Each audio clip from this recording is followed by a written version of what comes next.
morning! Day 2 na po of our Korea autumn trip. Friday today, pupunta tayo sa Nami Island. So yung balak namin actually, we're going to spend a whole day sa Nami. Usually diba yung Nami Island, it's only part of a tour. Yung kinukuha ng mga tao is a tour on Klook. Usually kasama siya sa Alpaca Land and other adventures. But ngayon, what we're planning to do is, we're going to dedicate a whole day na puro Nami Island lang talaga. The reason is, nakita namin na since autumn season, maganda yung foliage, as in yellow, orange na yung mga puno dun sa Nami. Also, last time na pumunta ako dun, nabitin ako ng bongga because part lang siya ng tour. O, hindi ko rin siya kasama nun eh. Nung pumunta ako, parang I realized na kaya ko mag-spend ng isang buong araw dito sa Nami Island. So, that's what we're going to do right now. Para mas madali, we're basically taking a shuttle kasi mahirap mag-commute dun, friends. So, nag-book ako ng shuttle through Klook. Use the promo code Pinoy Foodie Klook for discounts on your bookings. So, bali, isang bus lang yung sasakyan namin. Ida-drop off na nila kami directly. Yun nga lang, hindi pa kasama dun yung ferry ride kasi hindi nga yung tour, parang shuttle service lang siya. So nag-book din ako separately through Klook din ng ferry ride to Nami. Tapos pauwi, kasama na, round trip kasi yung shuttle. We're on our way to the pickup station nung shuttle. 15 minutes away lang siya from our location here sa Line Hotel sa Myeongdong. So tara na, let's go!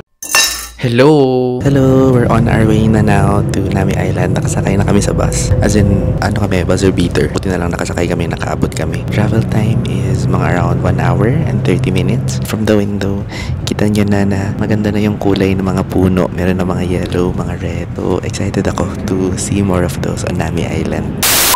Hi! Nakarating na po kami dito sa parking area or sa area kung saan sasakay tayo ng ferry papunta sa Nami Island itself. So yung bus namin hanggang parking area lang siya, hindi siya diretso dun sa sa ferry. Wait, papakita ko muna sa inyo tong nasa taas. Look! Ay! Meron kasing there's two ways kasi na you can go to Nami Island. One is through the ferry. Tapos pangalawa ay through prayers. Through a zip line. Pakita ko sa inyo zipline. Ayan, ganyan siya sa kataas. Akyat kayo dyan. Tapos mag-zipline kayo papunta sa island itself. As in, literal na zipline to hindi cable car or whatever. As in, naka-zipline lang. Tapos fly kayo to Nami Island, ganyan. So, ang gagawin namin now, since nakababaan na kami, punta kami dun sa ferry station. Nakabili na kami ng tickets through Klook. So, isa-scan ko na lang yung voucher ko. I used my promo code Pinoy Foodie Klook. So, kapitin nyo rin if you can para may mga discounts kayo. If hindi naman kayo nakabook sa Klook, pwede rin kayo bumili here mismo ng ticket. Masarap pala yung feeling na you have your own time, no? Oh. Kasi usually, pag ganito, kunwari kapag tour, nagmamadali ka na parang shit, asan yung mga kasama ko and all. Ngayon, parang chill lang kami. As long as you know what you're doing. Ito, second time ko na rin naman sa Nami Island. So, carry ko na. May schedule pala yung ferry dito. I think every 10 or 20 minutes. So, reminder lang na may ganong schedule if you have to be at the bus or sa shuttle niyo at a certain time. Kunin muna natin yung ticket natin. Try natin i-claim yung ticket natin here. English. Ticketing. How do I? Hindi ko alam how to scan. Wait, try natin sa iba. Every 30 minutes after the first ferry. Every 10 to 20 minutes. Every 30 minutes after the last ferry. Okay, so ganun yung schedule niya. Ay no, may entry visa. Pero mo, may entry visa needed. Ferry. I booked through Klook. Klook. Immigration direct. Direct there. Okay, thank you. Taray. Since nag-book tayo sa Klook, diretso na daw tayo here. And then look guys, may sarili silang immigration. Yung Nami Island, it has its own republic daw, the Nami Nara Republic. So, dadaan muna tayo sa immigration para makarating tayo sa loob. Hello. Klook. How many? 2. Let's go! Tara. Andiyan na yung ferry. Let's go na. Hindi ko alam kung kailangan magmadali or not. Ayan na ang ferry. Kaya na tayo here. Let's go!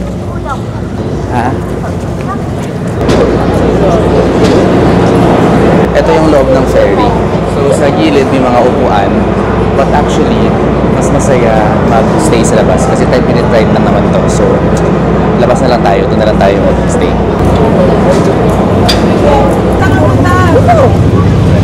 Excited na ako. Ayan yung mga nag-zipline. Narinig niya sila. Ayan o. Nakaupo sila. Zipline sila papunta dun sa island mismo. So, if medyo adventurous, you can do that. Pero tayo, since takot ako sa heights, mag-ferry lang tayo. Fun din naman tong ferry kasi mag-sightseeing tayo along the way, di ba?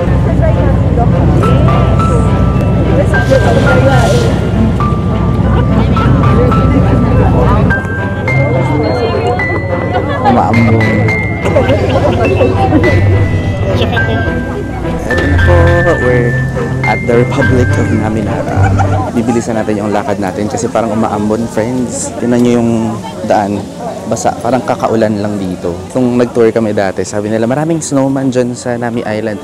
Yung mga ganitong snowman pala yung sinasabi. Okay, we're here. We're stepping into Nami Island. Ayan.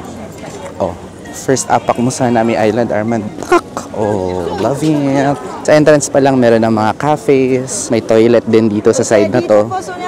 Tapos, ito yung sinasabi nila na may mga snowman. Ayan. Kita nyo naman dito sa video, di ba, na may araw ng konti. So, hindi naman siya freezing cold. In-expect ko baka sobrang lamig, pero not really. Ito, merong Tourist Information Center. May Ministry of Tourism yung Naminara Republic. Fun fact kasi guys, itong si Nami Island, it's its own micronation talaga siya. It belongs to the Naminara Republic. Kaya kanina, nakita nyo, di ba? Merong visa, merong immigration. Para silang micronation na considers tourism as one of their advocacies or something like that. Dito lang din malapit sa mismong entrance ng Nami Island. Forward lang kayo ng konti and to the left side, meron itong parang mga terminal na ito. Hindi ako sure, pero I think ito yung story tour bus. Ayan, nakalagay siya nga. Story tour bus nga, itong mga kulay green. So, ang mangyayari, sasakay kayo dyan, tapos iikot nila kayo to the perimeter of the entire island. Para siyang tour. If press kayo with time, pwede kayo mag-story tour bus, iikot na kayo sa island para mas mabilis yung exploration ninyo. Pero kami ni Armand, mag-self-explore kami. Pwede kayo maglakad-lakad, pwede din kayo mag-bike. Parang yung bike yung fun gawin. They also have what they call a charity train. So, para siyang, yung mga nakita nyo na mga trains na sakay kayo sa train, tapos iikot kayo in the tourist attraction. Parang ganyan siya. Hindi ko alam bakit charity. Baka naman. Baka naman pang charity talaga. Pero if you want, parang fun din yun gawin. Sisimulan na namin yung self-exploration namin. Ito na po ang colors ng Nami Island ngayon. Ayan, ang galing oh, ang ganda. Parang na sila mga fire trees. Red and yellow. May konting green pa rin. Pero ganda, ganda friends. Tingnan nyo. Imagine. Imagine. Ako hindi ko kailan imagine. We have clear blue skies and then the red trees of Nami. Hindi ko maalala kung anong trees to mga to. Can you tell me? Ganyan yung dahon nila. Ang ganda. Ganda ng mga puno. Tingnan niyo po ang mga puno sa paligid-ligid natin. Kulay red na sila. Bakit? Ay, hello. Vlog with this camera. Oo. Ang ganda, di ba, ng camera nila. Hinubad ko na po yung aking warm jacket. Kasi pag sinuot ko siya, hindi na siya warm. Hot na siya. 17 degrees para yung temperature right now sa Nami Island. So, medyo mainit. Mas mainit siya than yesterday.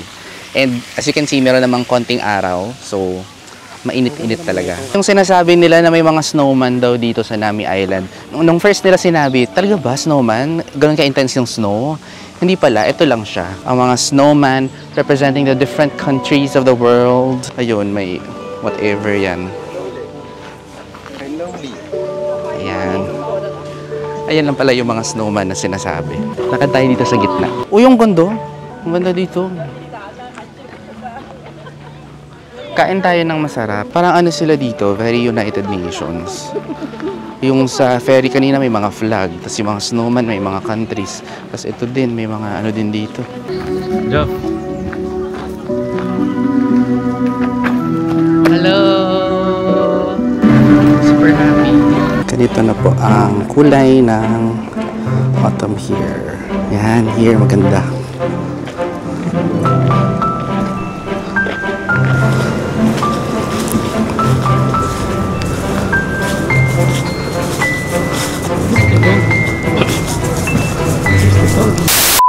Yan, may pinasukan kaming souvenir shop. So that's the kind of traveler Armand is. Gusto niya yung mga trinkets na yan, yung mga pampasalubong. Di pa kami second day pa lang, pasalubong agad yung isip. Oh, Nami tote bag. Ganda ng design niya. Cute, no? 14,000 won yung canvas bags nila. Para sa mga taong wag ako. Wag ako. Para daw sa mga taong anong wag ako? Nami. Nami. Okay. Naghahanap po kami right now ng restaurants na kakainan. Honestly, hindi ako masyadong fan ng mga traditional na Korean food. But, meron din naman yung medyo suwak sa panlasang Pinoy, di ba? Like yung mga spicy chicken nila, yung mga Korean barbecue. So, may nakita kami na restaurant na may ganun, spicy chicken. So, yun muna kainin namin. Actually, parang food trip ang pinakagagawin natin dito, Armand, aside from muni-muni and relaxation. Ayan. And as you can see, hinubad ko na po yung jacket ko ng tuluyan. Kasi ayan oh, maaraw naman. Pero hindi masakit sa balat. Cool pa rin, di ba, yung weather. Hanapin na natin yung restaurant na yun. What is this? Grill and stew. Ito yun! Ito siya. Ito yung sinasabi ko. Yan, pan-fried duck galbis. It's spicy stir-fried chicken. 30,000 won siya. Halal din to. Hanap kayo ng halal food. Marami sila mga halal. Muslim-friendly daw nakalagay. Kaya siguro mahaba yung pila. But tara, puntahan natin. Waiting yung kaninang restaurant na nakita namin. Maraming tao. So, dito tayo sa Asian Family Restaurant. Ayun. Hi. For two? Yes. So, andito kami ngayon sa Asian Family Restaurant. Parang ganyan. Oo, walang kumakain dito guys. Tingnan niyo. Ayan, walang tao. Parang dalawa lang kami na customers dito. So, hindi kami sure dahil ba hindi masarap. Joke. Or sinwerte lang kami. Tingnan natin, baka naman masarap. So, we had bulgogi na rice bowl and then chicken teriyaki rice bowl. Ha? Walang rice and chicken. Wala? Meron, no? Ayun. Lahat may rice. Really? I'm not sure. If wala, okay. Ayan, and then umorder na rin kami ng kape. Tsaka ano. Ayan na, ang ating food. Okay, so tama nga si Armand, wala ngang rice, yung chicken. Meron lang siyang cabbage. Akala ko rice, yung kulay white na yan, cabbage pala. And guys, umuusok pa siya, and mabango siya. So mukhang promising, mukhang masarap. Ito yung bulgogi natin, fresh na fresh from the kitchen. Tsaka mabilis lang, parang wala pang 10 minutes, ready na yung food. Ito po ang chicken and siya. Oh, di ba? Mukhang masarap. May init pa, umuusok pa yan. Sarap naman. Sarap. Hindi naman disappointing. What you see is what you get. Yummy. Ito yung beef. Umuusok pa yan.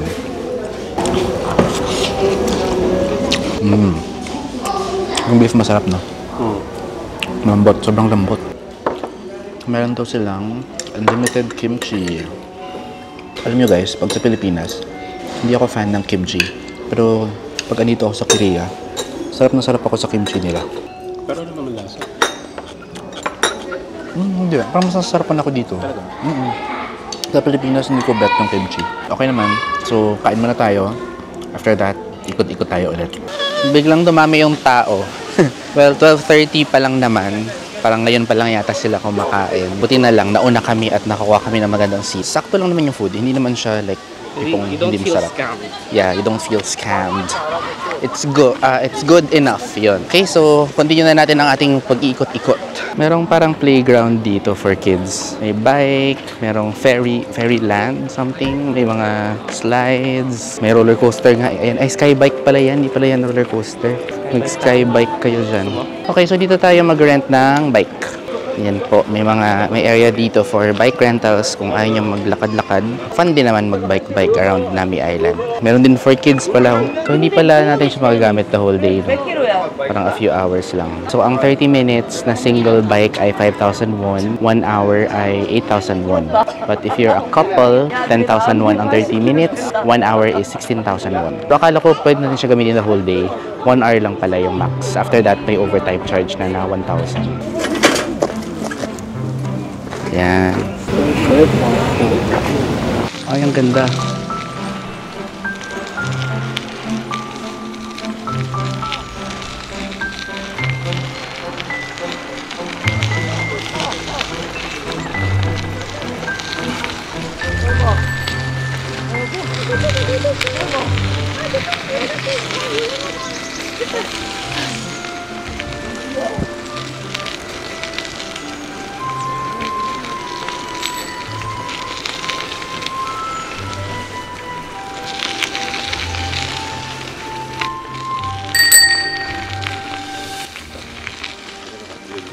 Ha?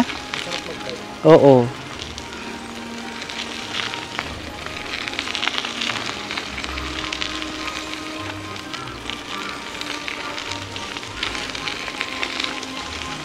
Ano sa likod mo ha? Armand, behind you.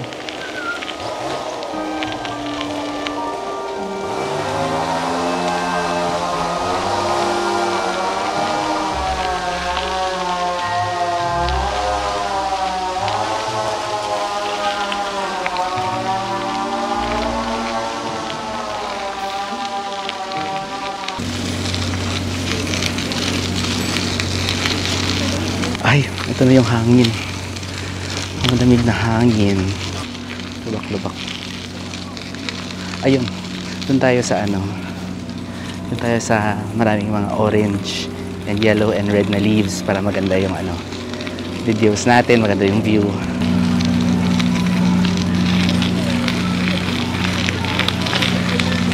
Ganda. Ay, ba't ka tumigil?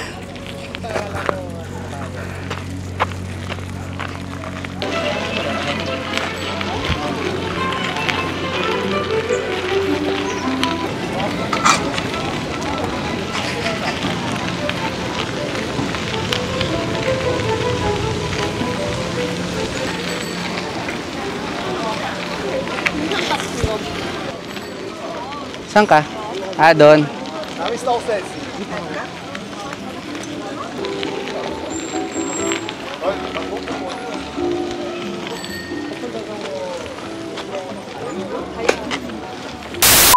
Guys, dito sa bilihan ng ice cream. Ito yung itsura ko.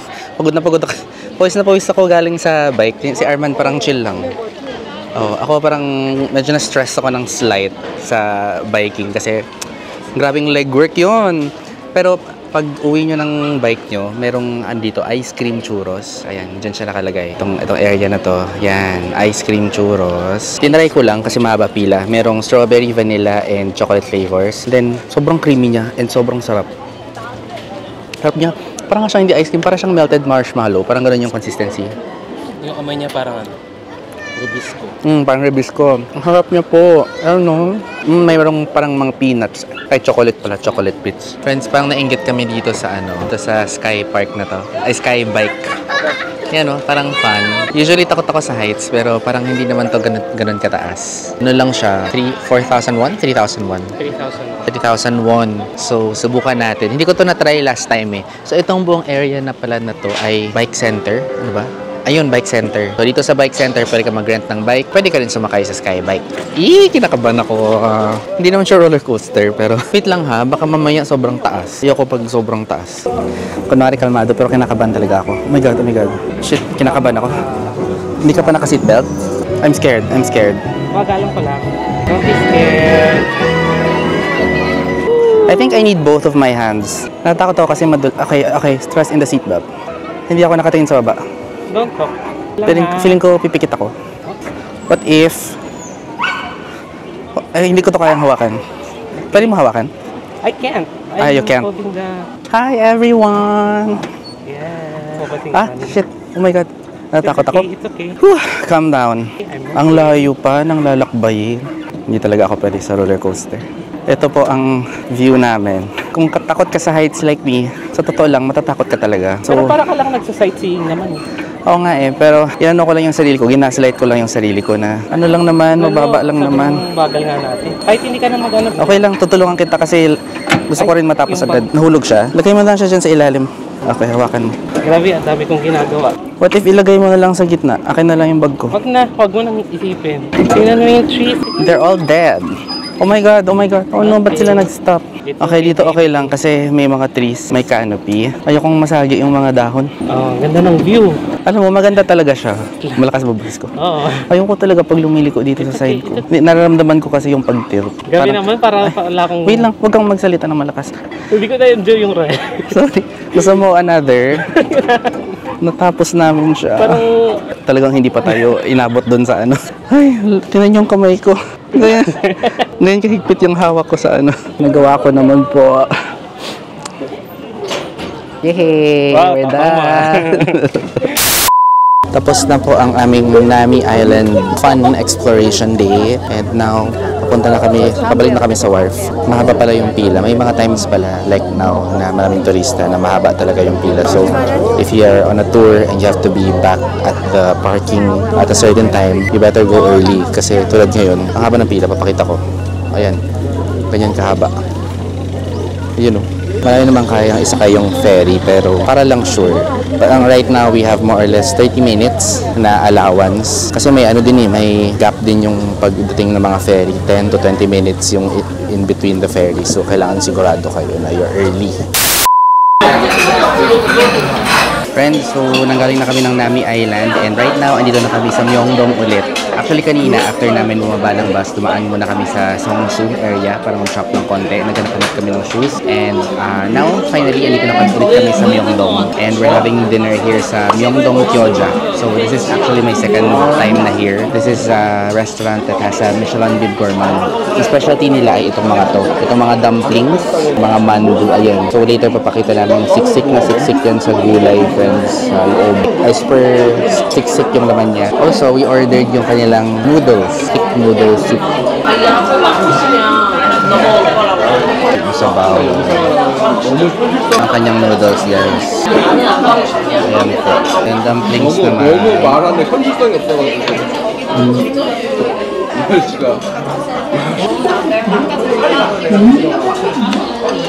Yummy. 원은 뭐 관심사가 아니었어. Sarap yung bro. Yung noodles nga lang very slippery, no? 시간 문제긴 Yan po ang laman ng dumplings nila, oh. Yan. Apparently, hindi pa pala tapos ang shopping namin. Napunta kami sa shoemaker. Sa shoemarker. Ay, shoemarker. Akala ko shoemaker. Ay, may nahulog dun. Dyan nahulog. Tataan. Dyan nahulog ang shoes. Kapag nag-request ka ng size, dyan mahuhulog. Ito yung Puma Palermo na gusto ni Armand. Para siyang suede. Ay, 10? Okay, thank you. Check mo, slight size 28. Like unboxing a gift. Check mo yung size. 28. Ganda, no? Ilakad mo. How does it feel? Why is it nice? So yung Palermo kasi, I've been holding off buying it ever since nung nag-partner sila with Rihanna. Doon ko siya actually first na-encounter. Nung nakita ko siya, sabi ko, ang ganda. Yung shoe na hinahanap namin kanina ni Joff is para siyang, alam niyo yung guts ni Maison Margiela. Parang perfect dupe siya nun. So eto, parang this is like the perfect middle ground because I've been looking for Palermo but it kind of emulates the look of the guts. But anyway, to answer your question, yung Palermo is like, I guess to me, is para siyang what is Mexico 66 to Onitsuka. Ayan, bibili niya na daw. He's buying it. 4K na. Ayun, oh. Ang galing. Oh, happy boy. Bumili siya ng sapatos niya.